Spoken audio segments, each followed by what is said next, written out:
Hello students, हम पढ़ रहे थे क्लास 8th का मैथ्स, जिसमें मैंने आपको प्रीवियस क्लास में यूनिट 8th स्टार्ट किया था और उसमें मैंने आपको एक्सरसाइज 8.1 कंप्लीट करवा दिया था। ठीक है, तो आज हम उसी क्रम में आगे बढ़ेंगे। तो नेक्स्ट एक्सरसाइज है 8.2। तो स्टूडेंट्स, समय के अभाव के कारण सारे क्वेश्चन तो हम यहाँ पर टच नहीं कर सकते, तो मैं आपको केवल जो क्वेश्चन करवाऊँ आपको वही क्वेश्चंस करना है, वही आपके एग्ज़ाम व्यू से इम्पोर्टेंट होंगे। ठीक है, क्योंकि क्वेश्चन काफ़ी ज़्यादा हैं और टाइम हमारे पास इतना है नहीं, तो जो भी क्वेश्चन मैं आपको करवा रहा हूँ आपको उन्हीं क्वेश्चनों को तैयार करना है। तो मैंने आपको यहाँ प्रॉफिट लॉस का बताया था, परसेंटेज का बताया था, तो ये चीज़ मैं फॉर्मूले भी प्रीवियस क्लास में लिखवा चुका था। तो आज हम वही स्टार्ट करते हैं। तो 8.2 का फर्स्ट क्वेश्चन है, a man got a 10% increase in his salary if his new salary is 1,54,000, find his original salary. एक मैन की सैलरी में 10% का इंक्रीजमेंट होता है, तो उसकी सैलरी है वो पहुंच जाती है 1,54,000। तो उसकी हमें क्या ओरिजिनल सैलरी बताना है कि पहले उसकी सैलरी कितनी थी। एक व्यक्ति के वेतन में 10% वृद्धि होती है। यदि उसका नया वेतन 1,54,000 रुपये है तो उसका मूल वेतन ज्ञात कीजिए। देखिए जरा, क्वेश्चन नंबर फर्स्ट सॉल्यूशन। ठीक है, कितनी इंक्रीजमेंट हो रहा है? 10%। ठीक है, तो मैंने लेट कर लिया उसकी, जो उसने पूछा है कि उसकी ओरिजिनल सैलरी क्या थी, तो लेट ओरिजिनल सैलरी भी x, let the original salary be x।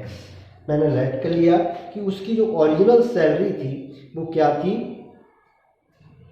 x थी। ठीक है, माना मूल वेतन बराबर x। अब इसमें 10% का इंक्रीजमेंट होता है, तो मैंने आपको बताया था परसेंट मतलब हर कोई चीज़ 100% होती है, उसमें 10% का इंक्रीजमेंट हो रहा है, तो 100 से कहाँ पहुँचेगा? 110। 100 का 10% 10 होता है, तो 110 अपॉन में आ जाएगा 100 और इक्वल कितना है? 10% इंक्रीजमेंट के बाद उसकी सैलरी कितनी हो जाती है? 1,54,000। तो 10% का जब उसकी सैलरी में इंक्रीजमेंट होता है तो उसकी जो न्यू सैलरी बनती है वो बनती है 1,54,000। इसको सॉल्व करेंगे तो ये 0 से 0 कैंसिल हो जाएगा। 11 से सॉल्व करेंगे तो इसको सिंप्लीफाई करेंगे, 11 बन जाए 11, 4 रिमाइंडर होगा, ये 44 हो जाएगा।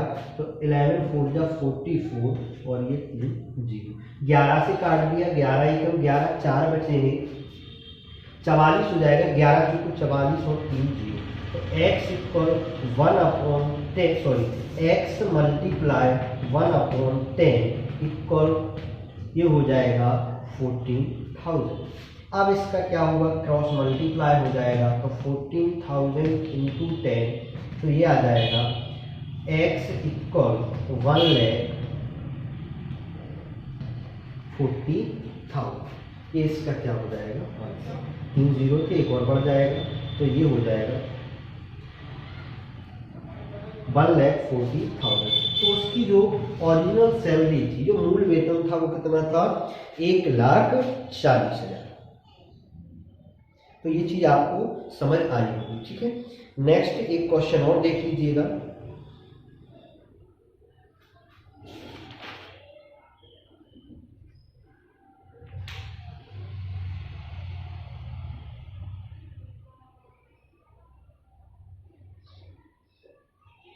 थर्ड क्वेश्चन देख लीजिएगा, है ना, इसको नोट करिए।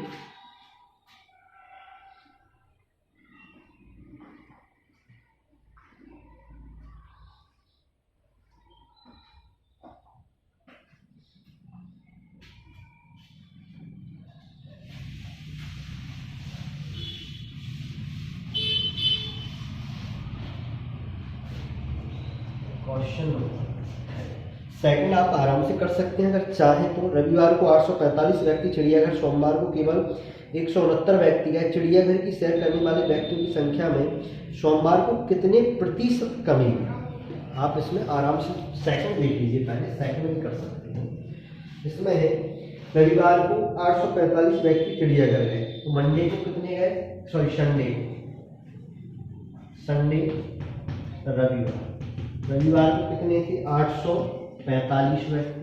इसके बाद सोमवार को केवल 169, तो मंडे को कितने पहुंचे,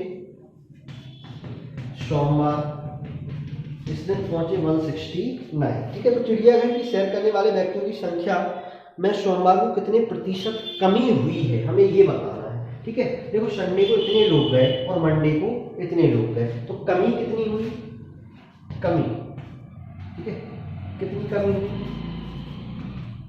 845 माइनस 169, तो 15 में से 9 जाएंगे, 6 बचेंगे, 14 में से 7 जाएंगे, 7 बचेंगे, 8 में से 2 जाएंगे, तो 6 बचेंगे। 676 लोगों की कमी। अब निकालना क्या है इसका परसेंटेज, तो कमी परसेंट 676/845 इंटू क्या कर दीजिएगा 100 कर दीजिएगा।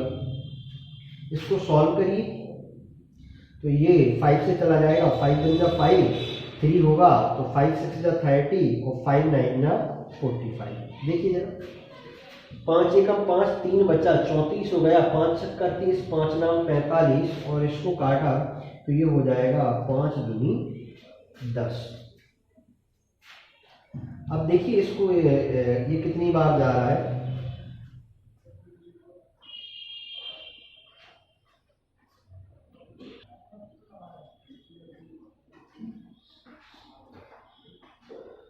तो अपन अब इससे इसको डिवाइड करेंगे तो ये हो जाएगा 4 टाइम। ठीक है, 4 9 36, 3 रिमाइंडर 4 6 जा 27 हो जाएगा 2 और ये हो जाएगा 4 टाइम। तो कमी परसेंट इक्वल कितना आ जाएगा, लॉस लिख सकते हैं, लेस परसेंट लिख सकते हैं, लेस कितना होगा, लेस परसेंटेज। ठीक है, तो ये 4 × 20 इक्वल कितना आ जाएगा 80%। तो जो लोगों में कमी आई है वो कितनी आई है 80%, 80%। ठीक है, तो ये कर सकते थे। इसके बाद एक क्वेश्चन और देख लीजिएगा थर्ड, तो इसको मैं इसमें 8.2 में आपको केवल 3 ही क्वेश्चन करवा रहा हूँ, फर्स्ट सेकंड और थर्ड, तो यही आपके एग्जाम और व्यू से इंपोर्टेंट है क्वेश्चन, तो आप इन तीनों को कंप्लीट कर लीजिएगा, है ना। तो देखिए अगला क्वेश्चन है,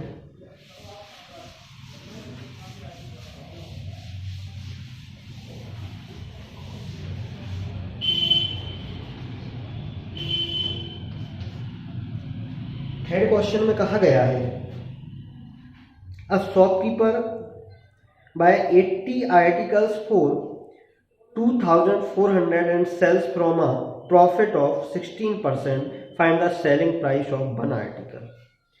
एक दुकानदार 2400 रुपये में 80 वस्तुएं खरीदता है और उन्हें 16% के लाभ पर बेचता है। एक वस्तु का विक्रय मूल्य ज्ञात कीजिए। ठीक है, कॉस्ट ऑफ 80 आर्टिकल्स कितना गिवन है, गिवन दैट दिया है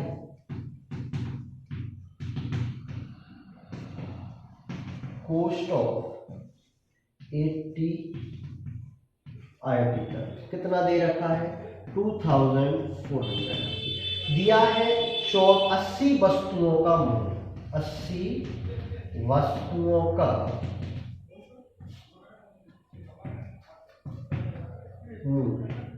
ये कितना दे रखा है आपको 2400। तो एक वस्तु का निकालिए कॉस्ट ऑफ वन आर्टिकल,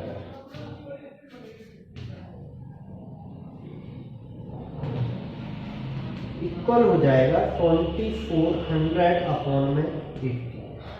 एक वस्तु का मूल्य, इसलिए एक वस्तु का क्या होगा 30।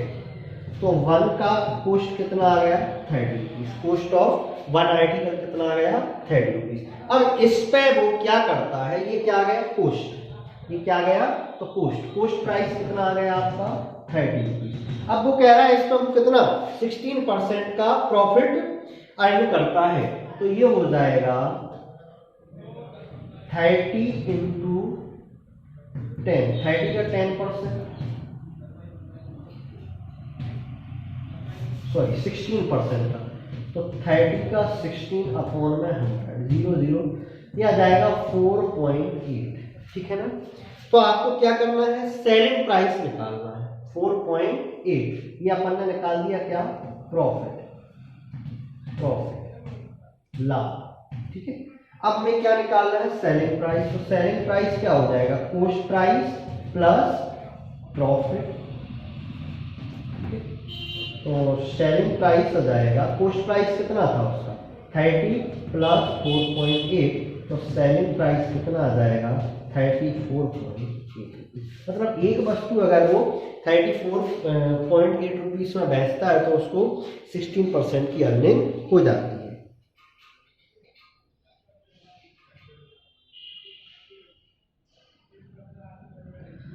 तो एक वस्तु का कितना आ गया, विक्रय मूल्य 34.8, ठीक है। तो ये थी आपकी एक्सरसाइज 8.1, तो ये आपका क्या हुआ, कंप्लीट हुआ। नेक्स्ट देखिए एक्सरसाइज 8.3। तो 8.3 में हमें पढ़ना है क्या, इंटरेस्ट, ब्याज।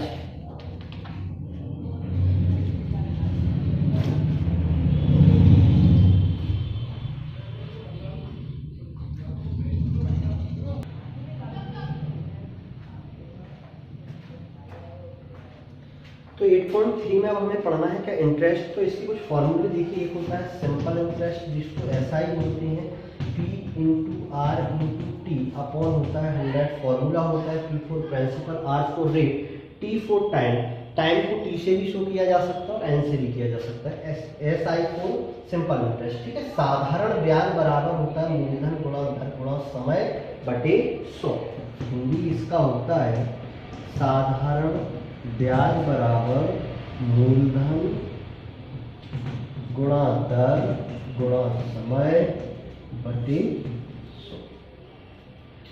सेकंड फॉर्मूला होता है किसका, आपका अमाउंट का, A बराबर P 1 प्लस R अपॉन 100 की पावर n, ठीक है। तो ये होता है आपका काय का, मिश्र धन का, इसको आप लिख सकते हैं मिश्र धन बराबर मूलधन ब्रैकेट 1 प्लस दर बटे 100 की घात समय, ठीक है। तो ये हो गया। तीसरा फॉर्मूला है आपका CI का, कंपाउंड इंटरेस्ट, चक्रवृद्धि ब्याज। ये होता है P प्लस R अपॉन 100 की पावर n और माइनस क्या आ जाता है 5, ठीक है ना। इसके बाद अपन को अगर कोई इंटरेस्ट निकालना है तो आप अमाउंट में से प्रिंसिपल माइनस कर दीजिए तो इंटरेस्ट निकल जाता है, ठीक है। तो ये आपको फॉर्मूले इसके याद रखना पड़ेंगे। देखिए एक्सरसाइज 8.3 का first question, calculate the amount and compound interest on 10,800 rupees for 3 years and at 12 and 1/2 पर एनुअल कंपाउंड एनुअली। निम्नलिखित के लिए कुल राशि एवं चक्रवृद्धि ब्याज ज्ञात कीजिए। 10,800 पर 3 वर्ष के लिए 12/1/2% वार्षिक दर से वार्षिक रूप से संयोजित करने पर। तो देखिए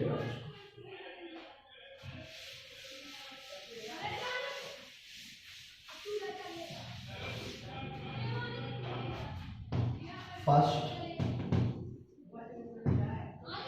गिवन दैट दिया है,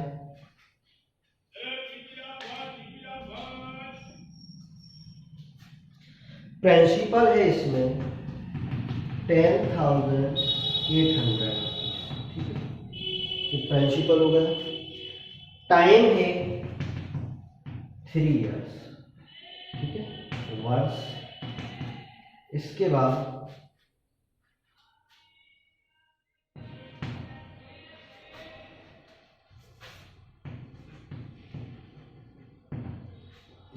रेट दे रखी है 12 and 1/2% और इसको लिख सकते हैं 25/2% और लिख सकते हैं 12.5%। निकालना क्या है, अमाउंट ANCI, ये आपको निकालना है। मिश्र धन और चक्रवृद्धि ब्याज निकालना है, तो हम फॉर्मूला ये लगा देते हैं तो दोनों चीज मिल जाएंगे। Since A equal P 1 plus R upon 100 की power n, A equal P कितना है 10,800, 1 प्लस आर कितना है,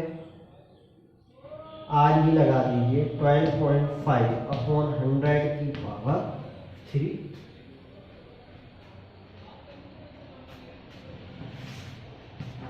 ए इक्वल 10,800 इंटू, यहाँ से देखिए ये पॉइंट हटाएंगे तो 0 बन जाएगा। 5 से सॉल्व करेंगे तो ये हो जाएगा 5 2 जा 10, 5 5 जा 25, 5 2 जा 10, ये चला जाएगा एक टाइम, तो यहाँ आ जाएगा 1 प्लस 1 अपॉन 8 की पावर, ए इक्वल 10,800, 8 बन जाए 8 प्लस 1 9 अपॉन 8 की पावर 3, तो a equal 10,800 into 9 upon 8, 9 upon 8, 9 upon 8, power 3 थी, 3 टाइम मल्टीप्लाई कर दिया। इतना नोट डाउन करिए इसको।